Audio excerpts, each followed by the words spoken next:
So example number 8 देखते हैं student. Factorise 6x² + 17x + 5 by splitting the middle terms and using the factor theorem. तो देखो factor theorem के बारे में अपन ने जस्ट अभी पढ़ा है और स्प्लिटिंग मिडल टर्म्स को भी हमने डिस्कस करा था।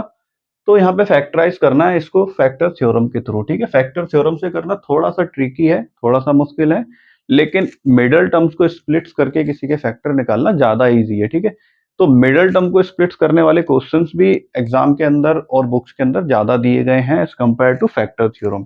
फैक्टर थ्योरम से कुछ एक दो क्वेश्चन ही पूछे जाते हैं, इसलिए हमें इसको सीखना पड़ेगा अच्छे से। अभी हमने इसको डिस्कस करा था इससे पिछले कॉन्सेप्ट्स के अंदर, तो मैं पहले आपको इसको फैक्टर थ्योरम से ही सॉल्व करवा के दिखाता हूं, तो ध्यान से देखना। 6x² + 17x + 5। ठीक है, सबसे पहले तो देखो आप इसको अज्यूम करो कि इसके फैक्टर आने वाले हैं x + a और x + b। ठीक है, तो देखो जब आप x की x से मल्टीप्लाई करोगे तो आपको आंसर क्या मिलेगा, x², है ना, ये मिलेगा। यानी कि पहला टर्म क्या आना चाहिए, x² आना चाहिए, लेकिन यहाँ पर तो x² है ही नहीं, यहाँ पे 6x² है। तो यहाँ से हम 6 को बाहर निकाल लेते हैं। ठीक है, कैसे निकालेंगे, देखो आप 6 को यहाँ से बाहर कॉमन ले लो, तो अंदर बचेगा x², यहाँ पर आ जाएगा 17x/6 प्लस यहाँ पर आ जाएगा 5/6।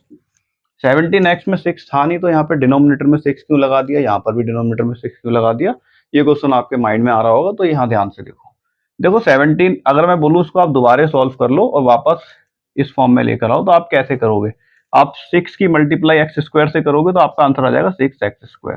फिर आप 6 की मल्टीप्लाई इससे भी करोगे ना, पूरे ब्रैकेट से करोगे ना, पूरे ब्रैकेट के अंदर अगर 3 टर्म्स है तो 6 की मल्टीप्लाई तीनों से ही होगी। ठीक है, तो जब आप 6 की मल्टीप्लाई इससे करोगे तो आपका आंसर क्या आएगा, देखो 6 × 17x डिवाइडेड बाय 6, तो 6 से 6 कैंसिल हो जाएगा, आपका आंसर आ जाएगा 17x, है ना। तो इसलिए मैंने यहाँ पे नीचे 6 लिखा है। और यहाँ पर क्या है, देखो 5/6 की मल्टीप्लाई आप 6 से करोगे तो 6 से 6 कैंसिल आउट हो जाएगा और आपका आंसर क्या आने वाला है, 5 ही आने वाला है। ठीक है, तो हम ऐसे लिख सकते हैं। ऐसे लिखने से क्या होगा, इस पॉलिनोमियल्स की वैल्यू चेंज नहीं होगी और हमारा जो है काम भी बन जाएगा। हमें इस फॉर्म के अंदर आंसर लेकर आना है क्योंकि। ठीक है, तो अब हम क्या करेंगे, अब हम केवल इतने पॉलिनोमियल्स के फैक्टर निकालेंगे, केवल इतने। 6 को थोड़ी देर के लिए भूल जाओ, बस इतने पॉलिनोमियल्स के हम फैक्टर निकालेंगे, 6 को हम आगे फर्दर सॉल्व करेंगे। ठीक है, इसको देखो, ये x² है, ये वाली जो टर्म्स होती है हमेशा लास्ट वाली जो टर्म्स होती है इसके अंदर कोई वेरिएबल नहीं होता है ना, कोई वेरिएबल नहीं होता है, क्योंकि ये क्या होता है, a और b की मल्टीप्लीकेशन होता है। तो 5/6 क्या है, हमारा a और b का प्रोडक्ट है। ठीक है, तो सबसे पहले तो लिख लेते हैं a और b क्या हो गया हमारा 5/6। अब देखो 5/6 कैसे कैसे आ सकता है ना, हम वो देखेंगे। ठीक है, 5/6 कैसे आ सकता है, यानी कि इसके फैक्टर्स क्या क्या होंगे।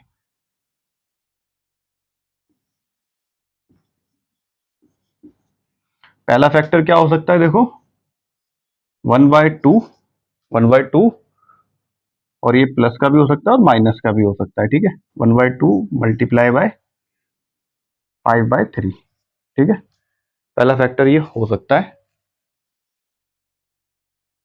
और ये भी क्या प्लस माइनस हो सकता है, प्लस माइनस। ठीक है, 5/3, तो इससे वापसी आंसर क्या आ जाएगा, 5/6 आ सकता है ना। 5 1 5 और 2 3 6। दूसरा फैक्टर क्या हो सकता है, 1/3 और 1/3 आएगा, पॉजिटिव नेगेटिव दोनों हो सकता है, और पॉजिटिव नेगेटिव हो सकता है आपका फिर 5/2। ठीक है, दूसरा फैक्टर आपका ये हो सकता है।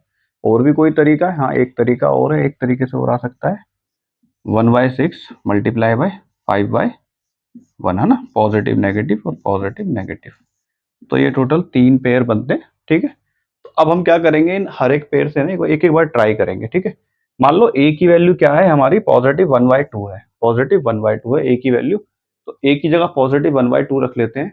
ठीक है, तो ये कुछ सिनेरियो ऐसे समझ में आएगा आपको, यानी कि ये जो है, मैं थोड़ी देर के लिए आपसे बोल रहा हूँ कि x + 1/2 जो है वो इसका फैक्टर है। ठीक है, अब अगर ये इसका फैक्टर हुआ तो इसकी जो जीरो है, जो हम पहले बेसिक कॉन्सेप्ट के अंदर क्लियर कर चुके हैं, जो इसकी जो जीरो है इस पॉलिनोमियल्स की, वो सेम जीरो इसकी भी होगी। अगर ये इसका फैक्टर है तब होगी, अगर नहीं है फैक्टर तो फिर जीरो भी नहीं आएगा आंसर। ठीक है, तो इसकी जीरो क्या होगी, इसकी जीरो निकाल लेते हैं। तो x इज इक्वल्स टू -1/2, यानी कि इस पॉलिनोमियल्स की जीरो क्या आ गई, -1/2। -1/2 जो है आप इसके अंदर रखकर देख लो, अगर आपका आंसर जीरो आ जाता है तब तो हम इसको एक फैक्टर कंसीडर कर सकते हैं, नहीं तो हमें दूसरे जो पेयर है वो ट्राई करने पड़ेंगे। ठीक है, तो सबसे पहले रखकर देख लेते हैं।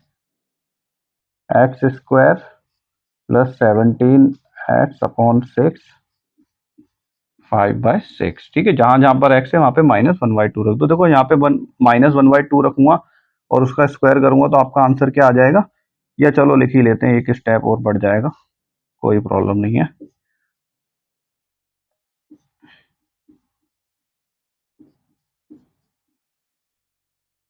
यहां पर देखो क्या हो जाएगा, ये +1/4। ये कितना आ जाएगा, देखो ये हो जाएगा माइनस का 17, तो 17 माइनस का आ गया और ये आ जाएगा 12। ठीक है, अब सॉल्व करके देख लेते हैं क्या हमारा आंसर आ सकता है इससे। दोनों का एलसीएम आ जाएगा 12, या तीनों का एलसीएम आ जाएगा 12। ठीक है, यहाँ पे सॉल्व कर देते हैं फर्दर। तीनों का एलसीएम कितना आ जाएगा, 12। 3 सुपर 3 -17 +2 और 10। 10 और 3 13, 13 में से 17 जाएंगे तो बचेगा 4। तो यहाँ पर आंसर जो है आपका जीरो नहीं आएगा। ठीक है, क्या आएगा, -4/12, यानी कि -1/3।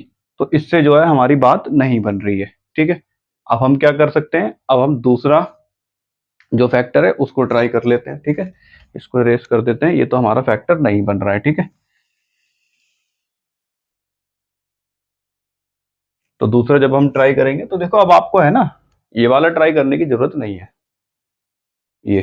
ठीक है, क्यों नहीं है इसको ट्राई करने की, जब ये इसका एक फैक्टर नहीं हुआ तो ये भी नहीं हो पाएगा। ठीक है, तो अब आप क्या कर सकते हो, अब आप ये वाला फैक्टर ट्राई करो। ठीक है, इसमें से कोई एक नंबर ले लो, लाइक मान लो 1/3 ले लिया आपने। ठीक है, सो x + 1/3 और इसका जीरो निकाल लो आप, तो यहाँ से x की वैल्यू क्या आ जाएगी, -1/3 आ जाएगी। ठीक है, -1/3 रखकर देख लो इसके अंदर। सो x की जगह -1/3 और उसकी पावर 2, 17/6 इंटू -1/3 +5/6। ठीक है, चेक कर लेते हैं क्या जीरो आ सकता है आपका आंसर। सो 1/9 आ जाएगा ये -17 बाय 6 3 ज़ा 18 +5/6। सभी का एलसीएम क्या आ जाएगा, 18 आ जाएगा। ठीक है, तो सबका एलसीएम आ गया 18 मान, वहां पे आ जाएगा 2 -17 3 और ये आ जाएगा 15। तो 15 और 2 आ गया 17, और 17 में से 17 जाएंगे तो आपका आंसर क्या आएगा, जीरो, है ना। तो 0/18 का मतलब क्या आ गया, जीरो। यानी कि ये तो जो है उसका एक फैक्टर हुआ, यानी कि अगर ये एक फैक्टर हुआ तो आप ये भी आपका दूसरा फैक्टर होगा। ठीक है, यानी कि ए की वैल्यू ये आ गई और बी की वैल्यू जो है वो ये आ गई। ठीक है, आप रीचेक कर सकते हो, लेकिन मेरे हिसाब से आप 5/2, अगर आपने ये पॉजिटिव लिया है तो यहाँ पर भी आप 5/2 पॉजिटिव लेकर इसको आगे कंसीडर कर सकते हो। ठीक है, लाइक 5/2 बी की वैल्यू हो जाएगी। अगर आप नहीं रखना चाहते हो, तो आप कंसीडर नहीं करना चाहते तो आप रख के एक बार और चेक कर सकते हो वैल्यू को। ठीक है, तो 5/2 रख लो जैसे आप। ठीक है, इसके अंदर 5/2 पॉजिटिव अगर हम रखते हैं बी की वैल्यू तो आप नेगेटिव रख लो। ठीक है, क्योंकि क्या होता है, देखो जैसे हमने ए की वैल्यू पॉजिटिव रखी है 1/3, तो एक्स जो जीरो क्या है, -1/3, है ना। तो अगर मैं बी की वैल्यू पॉजिटिव 5/2 रख रहा हूँ यहाँ पर, तो एक्स की वैल्यू क्या आ जाएगी, -5/2, है ना। जीरो की वैल्यू क्या आ जाएगी, -5/2, यानी कि यहाँ पर x प्लस बी, बी की वैल्यू अगर 5/2 है तो x की वैल्यू आपको -5/2 रखनी पड़ेगी, तभी ये कट के जीरो होएगा। तो यानी कि -5/2 क्या है, इसका जीरो है। ठीक है, तो इसलिए यहाँ पर माइनस रखकर देख लो आपका आंसर आता है कि नहीं आता है। तो -5/2 और उसका स्क्वायर +17/6, x की जगह -5/2 +5/6। ठीक है, ये कितना आ जाएगा, देखो 25/4, ये कितना आ जाएगा, 17 5 माइनस का 85, तो -85/12 प्लस 5/6। ठीक है, सभी का एलसीएम कितना आ जाएगा, 12 आ जाएगा। तो सबका एलसीएम लिख देते हैं 12, 3 और 75 माइनस 85, इससे ये डिवाइड करेंगे 2, 2 5 10, 10 और 75 दोनों पॉजिटिव है, इनको ऐड करते हैं तो 40, तो 85 मिलता है, 85 में से 85 जाएंगे तो बचेगा 0। तो आपका आंसर आ जाता है यहाँ से 0। तो देखो दूसरा वाला भी जो है 5/2 जो है वो इसका फैक्टर है। ठीक है, अब अगर फैक्टर है तो अब हम कैसे लिख सकते हैं इसको, यहाँ पे समझते हैं आगे कैसे लिख सकते हैं। देखो उसको 6,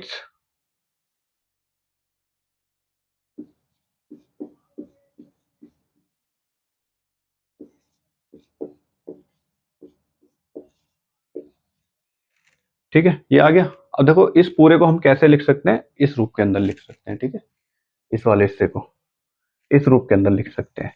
ठीक है, तो यहाँ पर x की वैल्यू क्या है, x प्लस ए और x प्लस बी।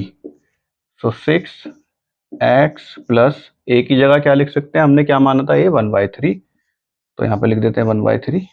और यहाँ पर x और b की जगह क्या माना था, 5/2, तो ये हो गया 5/2। ठीक है, अब इसको सॉल्व कर देते हैं। देखो तो दोनों ब्रैकेट पहले अंदर वाले सॉल्व कर लेते हैं।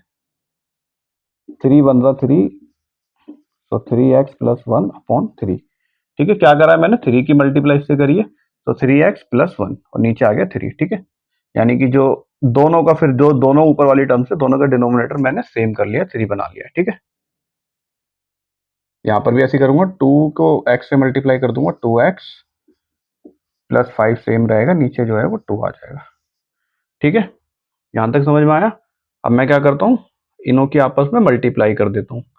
तो देखो 6, इन दोनों की मैं आपस में मल्टीप्लाई कर रहा हूँ, तो देखो इस पूरे की मल्टीप्लाई होगी इस पूरे से। ठीक है, तो 3x+1 और इसकी मल्टीप्लाई होने वाली है 2x+5 से। ऐसी 3 की मल्टीप्लाई होगी किससे, 2 से, तो 3 × 2, 3 × 2 क्या होता है 6।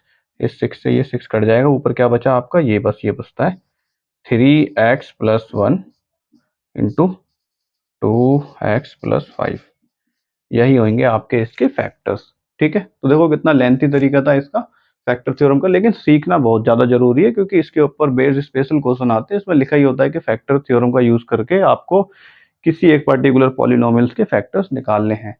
ठीक है, अब इसी क्वेश्चन को करेंगे हम बाय स्प्लिटिंग मिडल टर्म्स और बहुत ही इजी तरीके से हो जाएगा। ठीक है, तो इसका स्क्रीनशॉट ले लो स्टूडेंट, आगे नेक्स्ट मेथड से करते हैं इसको।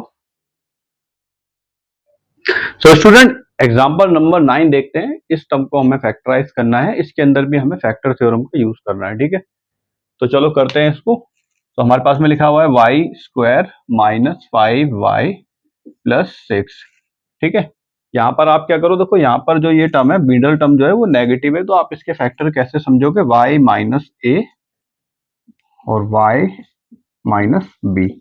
ठीक है, क्योंकि मिडल टर्म जो है वो नेगेटिव है, और वो नेगेटिव कब आएगी, जब a और b कोई एक जो है वो माइनस का होगा, तो हम दोनों को ही फिलहाल माइनस मान लेते हैं। ठीक है, अब देखते हैं, देखो यहाँ पर क्या कर सकते हैं। यहाँ पर देखो पहले तो कॉफिशिएंट में कुछ है ही नहीं, 1 ही है। ठीक है, तो हमें आगे कुछ कॉमन लेने की जरूरत नहीं है, ए और बी की वैल्यू क्या हो जाएगी, डायरेक्ट 6। ठीक है, सो ए और बी हो जाएगा 6। 6 के फैक्टर अगर आप निकालते हो तो क्या क्या आ सकते हैं, देखो 6 आप कैसे बना सकते हो, या तो 1 × 6 करके 6 बना सकते हो आप। ठीक है, या फिर 2 × 3 करके आप 6 बना सकते हो। ठीक है, और ये क्या होंगे, दोनों ही पॉजिटिव और नेगेटिव हो जाएंगे। ठीक है, 3 भी क्या हो जाएगा, पॉजिटिव और नेगेटिव, आगे ही लिख देते हैं दोनों के, पॉजिटिव -1 इंटू पॉजिटिव -6। ठीक है, दूसरा क्या हो सकता है, पॉजिटिव -2 और पॉजिटिव -3।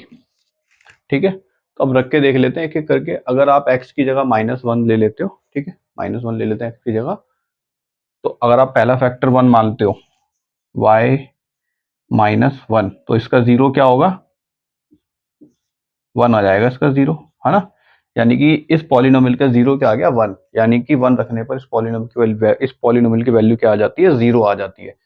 अगर y माइनस वन इसका कोई एक फैक्टर है, इसके दो फैक्टर है, दो में से कोई एक फैक्टर है, तो y माइनस वन का जो जीरो होगा वही जीरो उसका भी होगा, है ना, जैसा हम अभी तक करके आए। तो वैल्यू पुट करके देख लेते हैं।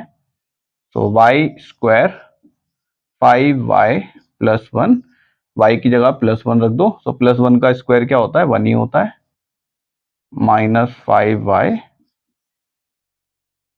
यहाँ पे y की जगह क्या रख दो आप, वन। तो देख लेते हैं, देखो वन और सिक्स सेवन हो जाएगा, सेवन माइनस फाइव क्या आता है आपका, टू। ठीक है, तो इससे हमारी बात नहीं बनती है। तो वन को ट्राई करने से बात नहीं बनी है, तो आप सिक्स को भी ट्राई मत करो। ठीक है, आप यहाँ पर आ जाओ, एक बार यहाँ पे ट्राई कर लेते हैं। टू रख के, माइनस टू रख के देख लो वाई की वैल्यू, एक ही वैल्यू जो है माइनस टू रख के देख लो, तो हमारा फैक्टर जो है वो कुछ इस तरीके से दिखेगा, और इसका जीरो निकाल लो तो वाई की वैल्यू आ जाएगी टू, यानी कि इस पॉलिनोमियल्स का जीरो क्या आ गया, टू। अब इस टू को उस वैल्यू के अंदर पुट करके देख लो, Y square minus five Y plus six, Y square यानी कि टू का स्क्वायर जो कि होता है four, five into two plus six, देखो फोर टेन सिक्स, सिक्स और फोर हो जाएगा टेन, और टेन में से टेन जाएंगे तो क्या बचेगा, आपका आंसर आ गया जीरो, यानी कि माइनस टू जो है वो एक फैक्टर हुआ। ठीक है, तो माइनस थ्री क्या हो जाएगा, दूसरा फैक्टर। ये पेयर हो गया फैक्टर्स का। ठीक है, तो अब यहाँ पे लिख देते हैं y माइनस टू एक फैक्टर हुआ, और y माइनस थ्री जो है वो दूसरा फैक्टर हुआ। ठीक है, तो ये तो देखो इसको निकालने का तरीका, छोटा क्वेश्चन था तो थोड़ा जल्दी हो गया ये। ठीक है, अब एग्जाम्पल नंबर 10 देखते हैं, उसके अंदर क्या बताया गया है। सो स्टूडेंट, एग्जाम्पल नंबर 10 समझते हैं। फैक्टराइज एक्स की power three and minus twenty two x square plus 142 x and minus 120। देखो अभी तक हमने जो फैक्टर्स करे थे ना, उसके अंदर हाईएस्ट पावर क्या थी, टू थी, यानी कि वो क्या था, एक एक क्वाड्रेटिक पॉलिनोमियल था। लेकिन ये क्या है, ये क्यूबिक पॉलिनोमियल्स है। ठीक है, तो क्यूबिक पॉलिनोमियल्स को भी फैक्टराइज करने वाले क्वेश्चंस आते हैं। उनको कैसे सॉल्व करेंगे, उसके लिए ध्यान से देखो। सबसे पहले तो हमें क्या लेना, जो लास्ट टर्म्स है ना, जिसके अंदर जो कांस्टेंट टर्म है, यानी कि ये लास्ट टर्म क्या है, कांस्टेंट टर्म, इसके अंदर कोई वेरिएबल्स नहीं है, इसके आप वो देख लो कि ये किस किस की टेबल में आता है। ठीक है, तो जैसे 120 है, 120 के क्या क्या फैक्टर्स हो सकते हैं, किस किस की टेबल में आता है, देखो वन की टेबल में आएगा, लेकिन पॉजिटिव नेगेटिव दोनों आ सकता है। ठीक है, यहाँ पे लिखते हैं आगे। तो पॉजिटिव और नेगेटिव वन में आ सकता है। ठीक है, पॉजिटिव नेगेटिव टू में आ सकता है, पॉजिटिव नेगेटिव थ्री में आ सकता है।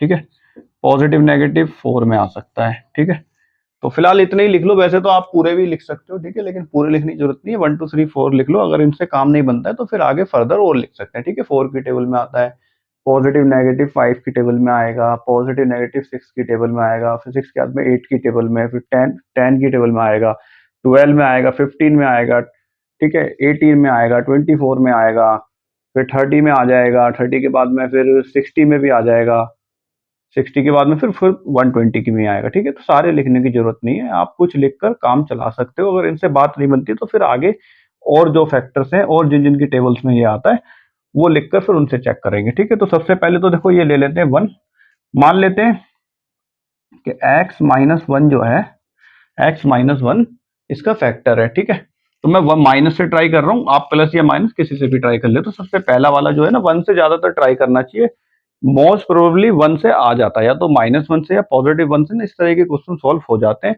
वन से, या फिर उसके आगे वाले जो एक दो टर्म से ना उसी से हो जाते हैं।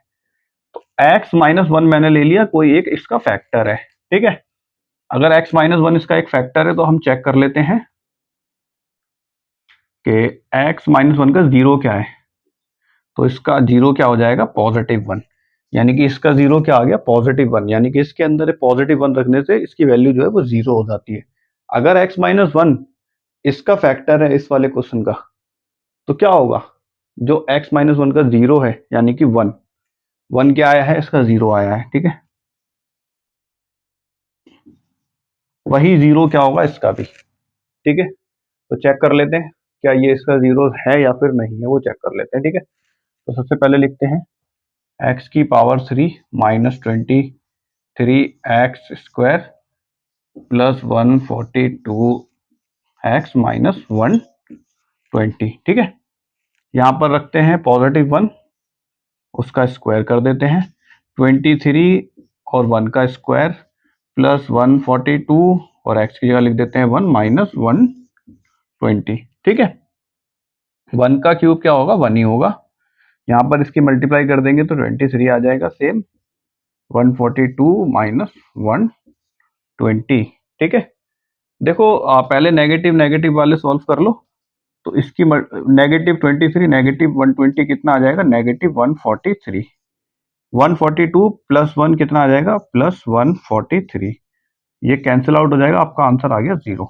ठीक है, तो देखो -1 रखने पर, यानी कि पहला फैक्टर x -1 लेने पर ही आपका आंसर 0 आ गया।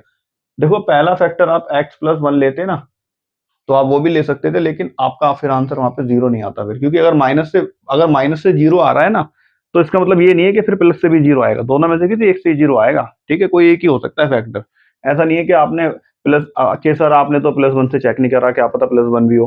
ठीक है, तो आप +1 से भी चेक कर सकते हो। मैं तो पहले +1 से ही चेक करता हूँ इवन। ठीक है, वो तो मैंने यहाँ पे पता नहीं सडनली गलती से x -1 लिख दिया, तो मैंने कहा चलो इसी से चेक कर लो। ठीक है, नहीं तो पहले तो यूजुअली +1 लिखते हैं हम ऊपर, फिर +1 फिर -1, तो +1 से पहले मैं चेक करता हूँ। ठीक है, लेकिन मैंने -1 लिख दिया तो मैं -1 से चेक कर लिया। ठीक है, तो उसी से हमारा काम भी बन गया। ठीक है, अब हम क्या करेंगे, देखो पहला फैक्टर क्या हो गया इसका, ये आ गया पहला फैक्टर, यानी कि x -1 को हमें इसमें से एक्सट्रैक्ट करना पड़ेगा। ठीक है, एक्सट्रैक्ट करके निकालना पड़ेगा। ठीक है, निकालने के लिए क्या करेंगे, थोड़ा सा ध्यान से समझते हैं। इस वाली टर्म्स को पूरा लिख देते हैं यहाँ पर, x⁻³ 142x -120। देखो x -1 हमें यहाँ से निकालना है, जो कि इसमें ही छुपा हुआ है। ठीक है, और उसको कैसे निकालेंगे, ध्यान से देखो। देखो ये 120 है ना, इस 120 को यहाँ पे लिख लो, सबसे पीछे से लिखना चालू करो इसमें। तो यहाँ पे लिख लिया आपने 120। देखो 120 इसमें भी ढूंढो, क्या इसमें कहीं पर 120 छुपा है, हाँ। इसको आप कैसे लिख सकते हो, 120x, ये माइनस का साइन आ गया, इसको आप लिख सकते हो 120x। ठीक है, फिर प्लस का 22x। ठीक है, ऐसे लिख सकते हो इसको, बिल्कुल लिख सकते हैं। तो ये प्लस का 22 आ गया। ठीक है, इन दोनों का सम वापस 142x आ जाएगा। ठीक है, इसको देखो, अब यहाँ पर क्या मिल गया हमें, 22x मिल गया, तो इसको भी आपको 22x² की फॉर्म में निकाल लेना है। तो आप यहाँ पे क्या लिख सकते हो, देखो 22x², तो 22 और 22 यहाँ पे भी मिल गया हमें। ठीक है, और फिर क्या बच जाएगा, माइनस का x²। तो देखो माइनस का x² और माइनस का 22x² दोनों मिलाकर क्या हो जाएगा, माइनस का 23x²। यहाँ पर क्या बच गया, x⁻3। ठीक है, अब इनके पेयर बना लो। ठीक है, पीछे से दो दो के पेयर बना लेते हैं। ठीक है, अब इसी के अंदर आपको x -1 को निकालना है। ठीक है, कॉमन लेना है। ठीक है, x⁻3 माइनस x⁻2 में देखो कॉमन क्या है, एटलीस्ट x⁻2 दोनों में है। ठीक है, यहाँ पर देखो क्या x 2 बार है, यहाँ पे x 3 बार है, यहाँ पर x 2 बार है, तो यहाँ पे 3 बार है तो उसमें से 2 बार को बाहर निकाल लेते हैं। ठीक है, तो अंदर क्या बचेगा हमारा, x यहाँ से 2 बार बाहर निकल गया, तो अंदर क्या बचा, कुछ नहीं बचा, यानी कि 1 है ना। जब कुछ नहीं बचा तो उसका मतलब क्या है, फिर 1 बचा। ठीक है, देखो x² की मल्टीप्लाई x से करोगे तो x⁻3, x² की मल्टीप्लाई -1 से करोगे तो x² 1 इज x², और माइनस का साइन आ जाएगा। ठीक है, तो जब कुछ नहीं बचता है तो हम 1 लगा देते हैं। यहाँ पर भी देखो 22x², 22x, तो यानी कि 22x एटलीस्ट दोनों के अंदर है, तो एक बार बाहर निकाल लेते हैं। ठीक है, तो माइनस का 22x हमने बाहर निकाल लिया, तो अंदर क्या बचा, प्लस का x, और यहाँ पे क्या बचेगा, माइनस का 1। देखो मैंने क्या करा है, माइनस का 1 मैंने यहाँ पे क्यों लगाया जबकि यहाँ पे प्लस था, यहाँ पे मैंने इसलिए लगाया क्योंकि माइनस के 22x की मल्टीप्लाई जब माइनस के 1 से होगी, तो नेगेटिव नंबर की मल्टीप्लाई एक दूसरे नेगेटिव नंबर से होती है, तब हमारा आंसर क्या आता है, पॉजिटिव आता है ना। जैसे -2 की मल्टीप्लाई आप -2 से करोगे तब आपका आंसर +4 आ जाएगा, इसलिए मैंने यहाँ पर नेगेटिव लगाया है। ठीक है, यहाँ पर देखो 120 को बाहर निकाल लो, क्योंकि 120 दोनों में ही है। ठीक है, 120 और 120 दोनों में है। यहाँ पे क्या बचेगा, x, और यहाँ पे क्या बचेगा, माइनस का 1। अब ध्यान से देखो, यहाँ पर एक 3 टर्म्स हमें मिल जाती है, पहली terms, second terms and third terms. तीनों टर्म्स के अंदर एक चीज कॉमन आ गई है, वो क्या है, x माइनस वन, जो कि हमारा एक फैक्टर भी था, ठीक है, जो कि हमारा एक फैक्टर निकल कर आ गया था। तो इसको बाहर निकाल लेते हैं हम, x माइनस वन जो है हमने बाहर निकाल लिया। तो यहाँ पे बचता क्या है फिर, एक्स स्क्वायर माइनस 22x, सभी में से ये वाला एक्स स्क्वायर, ये वाला सॉरी एक्स माइनस वन और x माइनस वन, तीनों में से कॉमन निकाल लिया मैंने, वहां पे लिख दिया। तो फिर अंदर क्या क्या बच जाता है, फिर यहां से निकाल के यहाँ आ गया तो यहाँ पे बचेगा ये, यहां से निकाल कर अगर यहाँ पर आ गया तो यहाँ पे बचेगा -22x, और यहां से निकलकर x माइनस वन वहां पे चलेगा तो यहाँ पे क्या बचेगा, पॉजिटिव 120, ठीक है। तो ये तो अभी स्प्लिट्स हो गए दो फैक्टर्स के अंदर, ठीक है। इसको यहाँ पे लिख लेते हैं, क्या क्या आ गया हमारे पास में, x minus one, x square minus 22x plus 120, ठीक है। देखो वो तो और आगे फैक्टराइज और हो नहीं सकता, ठीक है, सबसे लोवेस्ट फैक्टर टर्म्स के अंदर ही है वो, इसको हम और फैक्टर्स कर सकते हैं, ठीक है। ये क्या आ गया, एक क्वाड्रेटिक इक्वेशन बन गई अब, है ना, जिसको हम पहले सीख चुके हैं, by splitting middle terms and by the factor theorem. तो देखो अब यहाँ पे हम क्या लगा सकते हैं, यहाँ पर हम मिडल टर्म से इसको स्प्लिट्स करते हैं, ठीक है। तो मिडल टर्म से जब हम इसको स्प्लिट्स करेंगे तो आप कैसे कर सकते हो, इसको करने का तरीका क्या है, जो आपका ये वाला नंबर है ना 120, ठीक है, 120 के आप एलसीएम लो, इसके फैक्टर निकाल लो, ठीक है। तो जैसे 120 है, 120 आप कैसे कैसे बना सकते हो, ध्यान से देखो, 2 इंटू 60, ठीक है, लेकिन 2 इंटू 60 का सम या फिर डिफरेंस 22 नहीं आता, ठीक है, तो इससे तो हमारा काम नहीं चलेगा। और सोचते हैं और कुछ आ सकता है, 4 इंटू 30, लेकिन इनका डिफरेंस भी नहीं आएगा ये, है ना। फिर क्या आ सकता है, 5 इंटू 24, लेकिन इनका डिफरेंस आएगा 22 नहीं आएगा, लेकिन ठीक है, सम आ जाएगा इनका 27, डिफरेंस आ जाएगा 19। या 6 से कर सकते हैं, 6 इंटू 26 आएगा, ये भी नहीं बनेगी बात। 6 के बाद में नेक्स्ट फैक्टर था हमारा 8, हाँ 8 से ट्राई कर लेते हैं, 8 इंटू 15, 8 15, देखो 8 और 15 का सम क्या आता है, 22, ठीक है। तो ये इससे हम इसको 22 को हम क्या लिख सकते हैं, 8 और 15 की फॉर्म के अंदर हम यहाँ पे लिख सकते हैं, तो उसको लिख देते हैं यहाँ पर, ठीक है। तो ये वाला फैक्टर तो हमारा है ही, इसको अभी थोड़ी देर के लिए साइड में रखते हैं, इसको सॉल्व करते हैं। तो देखो इसको कैसे लिखेंगे, x की पावर 2, इसको लिख लेते हैं -15x माइनस 8x, ठीक है। तो देखो -15 और -8 का मतलब क्या है, -22x, है ना, यही तो मतलब है। अब यहाँ पे कॉमन ले लेते हैं, देखो पेयर बना के, इन दोनों में क्या चीज कॉमन है, एक बार x, है ना, एक बार x एटलीस्ट दोनों के अंदर है, तो उसी x को बाहर निकाल लेंगे तो अंदर क्या बचेगा, x माइनस 15, है ना, यही बचेगा। इन दोनों में क्या कॉमन है, देखो 8 और 8 दोनों में है ना, ये क्या होता है 8 इंटू 15, है ना, 15 8 जो होता है ना, तो 8 को बाहर निकाल लेते हैं। सो -8 को मैंने बाहर निकाल लिया, तो अंदर क्या बचेगा, प्लस का x और माइनस का 15, है ना, -8 इंटू -15 इज 120, ठीक है। देखो इन दोनों के अंदर एक एक चीज कॉमन है, अब ये एक टर्म हो गई, ये दूसरी टर्म्स हो गई, दोनों टर्म्स के अंदर एक चीज कॉमन है, x माइनस 15 को बाहर निकाल लेते हैं,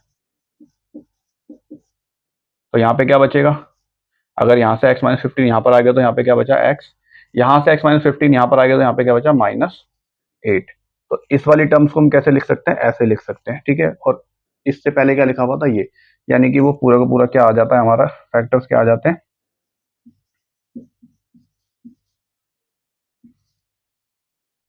पूरा लिखने की जरूरत नहीं है, फैक्टर्स क्या क्या आ गए देखो, x माइनस 1, और इसको कैसे लिखा जा सकता है, ऐसे x माइनस 15 x माइनस 8, ठीक है।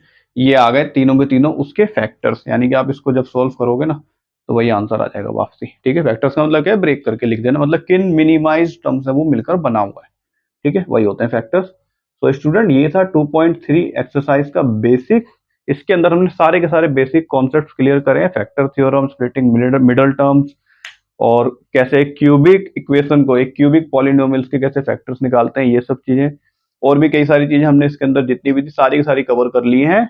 अब नेक्स्ट वीडियो के अंदर हम 2.3 के सॉल्यूशन करेंगे, तो मिलते हैं नेक्स्ट वीडियो के अंदर।